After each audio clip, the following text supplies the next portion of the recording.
Bonjour, bonjour, peuple congolais, bon week-end à tous. Ya yambo mbote na bino, bisika bozwami, na yebi ebele ba yebinga. Nous sommes là pour faire toujours des analyses politiques, l'évolution. S'il y a lieu de critiquer, on critique.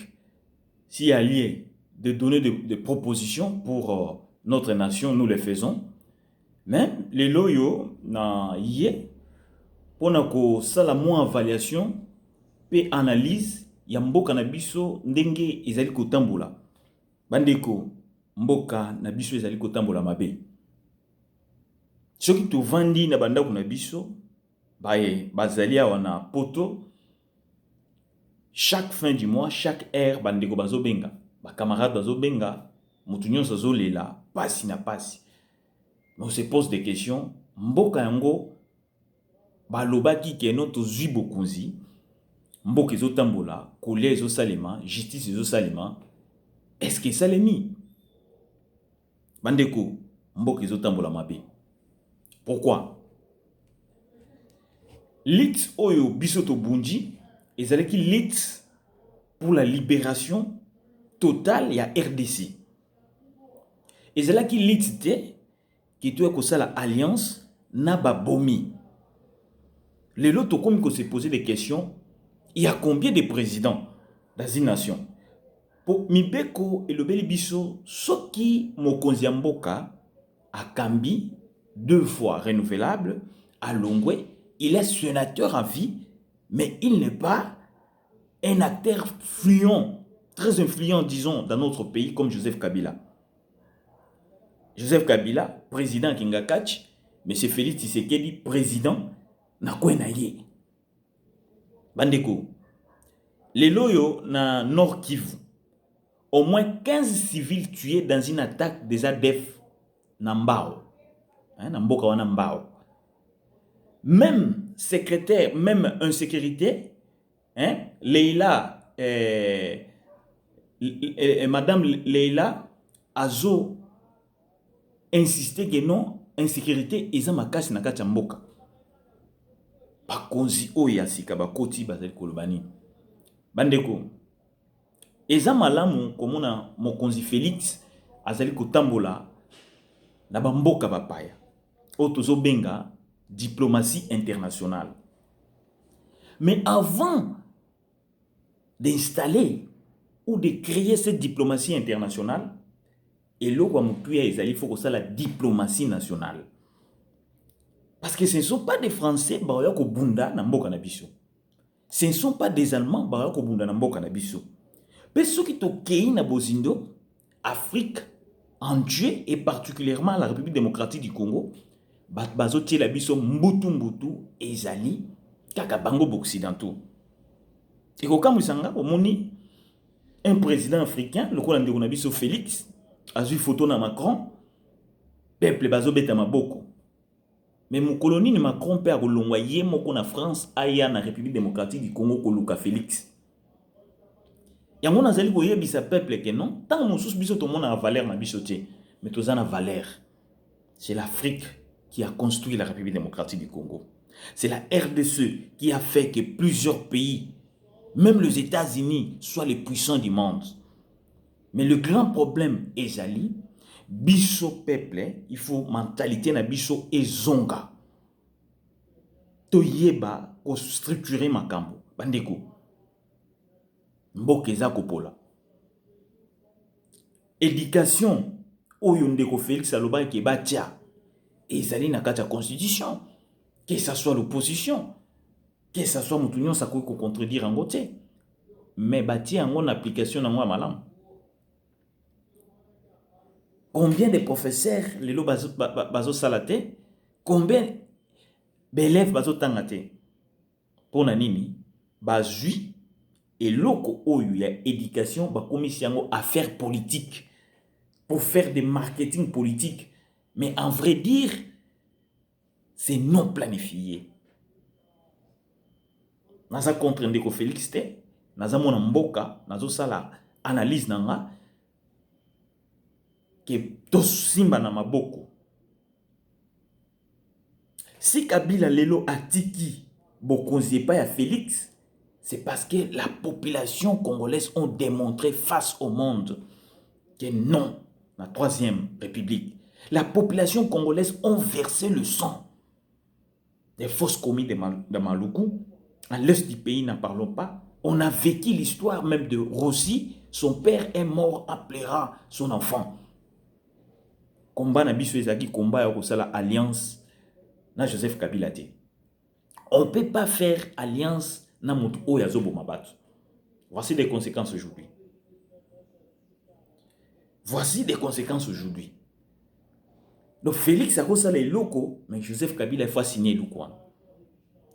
Des bérets rouges kofinga Félix Tshisekedi parce qu'ils savent que non, voilà, c'est leur chef autorité morale. Atinda Rabango. Bandeko. Mbokeza Kobeba. Nazo interpellé le peuple congolais d'éviter des divisions. Mes chers, division wana, ezali l'intérêt à Joseph Kabila, ezali pe l'intérêt ya occidentaux. Pambate, likamba tribalisme, tobete lango sete bandeko. Mundele alinga toujours côté sa na séparation. Pe tribalisme wana ezan ndeko kamere mutachi yango na Goma. Tant le peuple, ba yebisi bango que vous avez trahi la population de retirer votre signature, ba keina est du pays peuple ba yebisi bango toko yamba yo te kutuyu. C'est ça. Avant d'aki na Goma, alobi que non ndeko Fayulu, na bandeko Muzitu, na bandeko Moïse Katumbe, ba créer tribalisme. Mais tribalisme ezalité. Ils alignent union de peuple balobi pour chasser des délinquants. Depuis le départ de Mobutu jusqu'à aujourd'hui, le pays n'avance pas.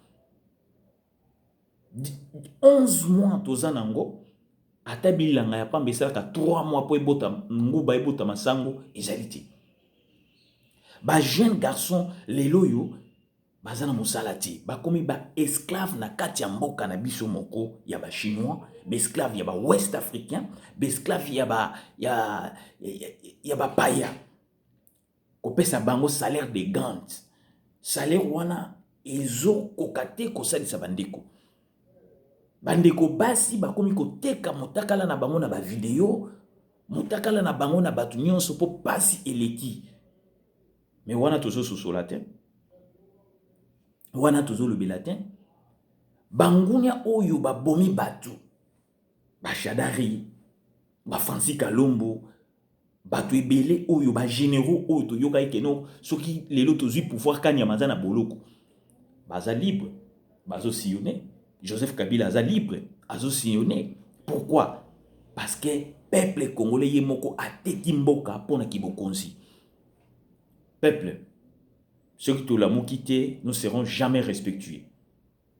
Tout le monde a distraction, tout le monde a vie à Hollande la batte, mais tout la mboka. Ndeko Félix les lois en France, Ndeko Félix les lois aux États-Unis, mais ce ne sont pas des Américains, je dis bien Bakobunda, c'est la population congolaise. Dans la minute où Ndeko Félix, il faudra l'ongola na monoko na yema kama kitibalisme. Il faut azonga na conscience na yesu ka za musali ya nzambe oyo aloba monoko nzambe belé ayebi ke non na betaka mabe na yaka pona zo pouvoir mais pouvoir on a zu yango te ba pesinga ka kiteni ya pouvoir exécutif administration nyo sezé pa na bango. Kabila il est capable de faire tout. Kabila est capable de sacrifier même Félix pour que FCC zonga. Kabila zolinga ko zonga pour parce que yebi il a commis beaucoup des assassinats en République démocratique du Congo. Ce qui a longé, bakokangaye, biloko na yiko kende. Donc mieux vaut gérer les temps enfin qu'il y a zonga. Baye balobi ke non ndeko Félix azo sala diplomatie internationale pour kaya ko zonga la Kabila kangaye, Kabila pe azana ko sala pe ba diplomatie internationale. Azali pe na be misère na ye, ba onyos bazolanda. Ce qui Félix alinga bouger na gauche, il a bougé na droite. Donc conclusion ezali peuple mboka ezamabe nzala ezobeta misala ezali te Congolais akomi ka kosambela abima mboka Congolais akomi kosambela ki na ye ata na Rwanda oyo bazoboma biso. Mes frères, la France oyo ekomi lelo oyo ebanda kala arme na biso ya liboso ezali changement de mentalité. Soko changer mentalité na yo oza patriote Tu soutiens un politicien, ce n'est pas pour tes intérêts égoïstes, mais tu soutiens un politicien pour l'intérêt national. Je crois bien qu'on peut faire quelque chose de bon. Mais ceux qui t'osent soutenir, on a soutenir Fayulu Poaza Mutabandundu, on a soutenir Félix Tshisekedi Poaza Muluba, Bandeko, Mboka Ekotambola Bienté. Souvenez-vous, aujourd'hui, les Congolais avec des titres académiques, des diplômes, des licences, des doctorats, mais bazo c'est le côté. Mais papa n'a vu en 1960, même pas D4, bah ça les logos bah belge bakima. Na komo bazo benga union et patriotisme. Peuple mboke baby. Mboke za kokufa, to komi na ba milice na kacha mboka, na kingakati. Ba guerre ya est wana ezalakati. Ba guerre ya est ezali fabriquée par Joseph Kabila. Bato nyons boyoka kuna ki oh non, ce sont des Congolais, boyoka lobby baza ba Rwandais. On n'est pas contre le Rwandais, mais nous sommes très sévères avec ce gens parce que ce sont eux qui sont en train d'ouvrir des portes pour détruire notre pays. Peuple, ozala mutuya IDPS, ozala mutuya Lamuka, to sangana. To combattre ba politicien na biso ya mabom. To combattre ba aventurier wana. Pour ceux qui peuple a télémi bango ba côté les matins. Tous mon en Hong Kong. Tous mon en Hong Kong. Tous mon en France. Ceux qui to télémi bango ba côté les matins.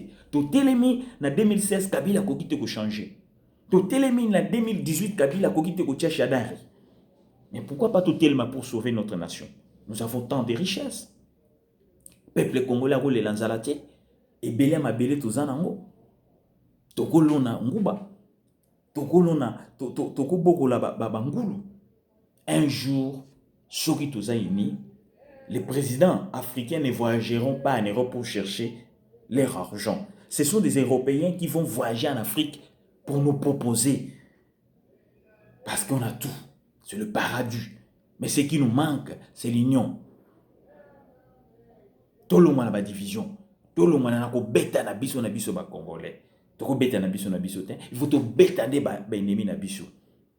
Tout le monde na Paris, peuple va continuer la division, va bétaner ma kofi. Mais n'a pas provoqué un et ça dit ba politicien.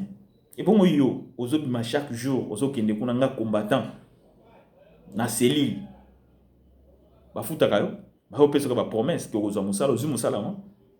Administration n'est pas na bino, administration n'est pas Kabila. Yo jeune garçon ole telema olo bakeno nazo bunda pour que to bengana l'équipe ya ba bourgeois équipe ya ba assassin ba yela ki biso na poso même que no ba yekolongola mobutu pour ba changer ba stade loko mokote okobima na tongo onga Shadari. Mais what musalo zo ça il faut benga vena on sous na poto bete matolo. Il faut vanda kana si maman wazo nyoka mana zikita aller sakayo ndeko to la muka to tikata en distraction. Ce qui est télémi, l'article 64, yango nezo pesa biso mibeko toko telema poto bengana ekiri oyo ba ye pour na business na bango, ce n'est pas pour de pays, ce n'est pas pour des nationalismes, ce n'est pas pour le développement.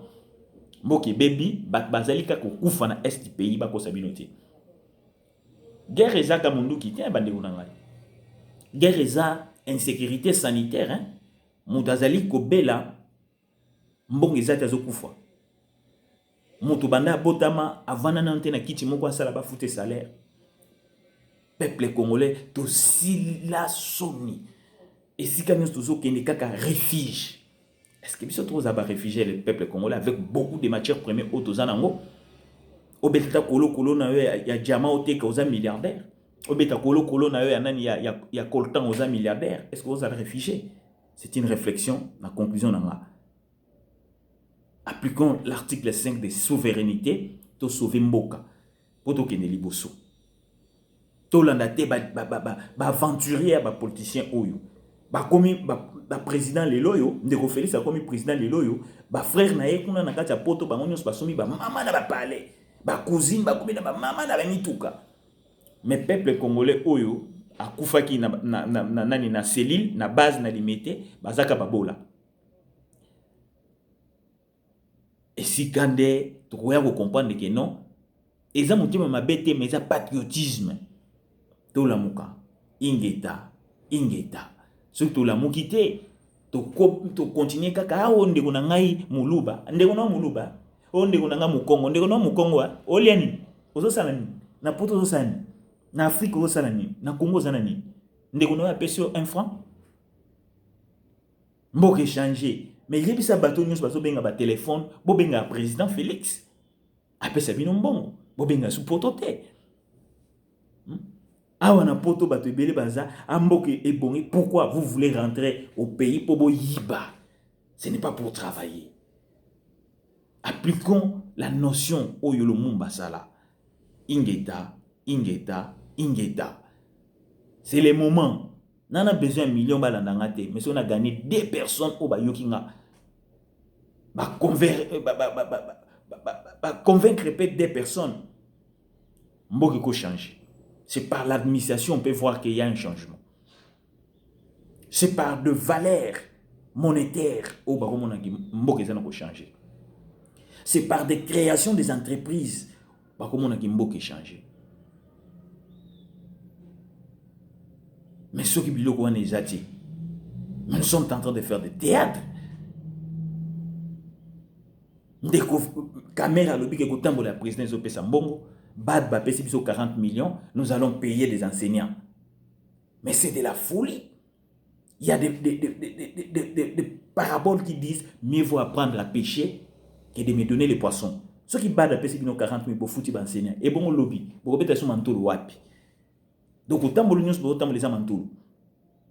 les investisseurs peuvent venir au pays au cas où des conditions sont sécurisées.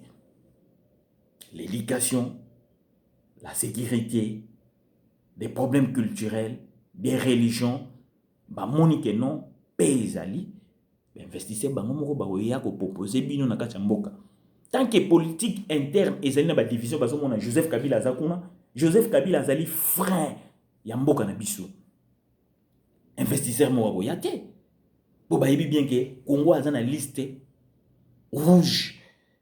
Bakutia makolo na bango te. Général Motor akutia makolo na RDC pour voler, pour piller.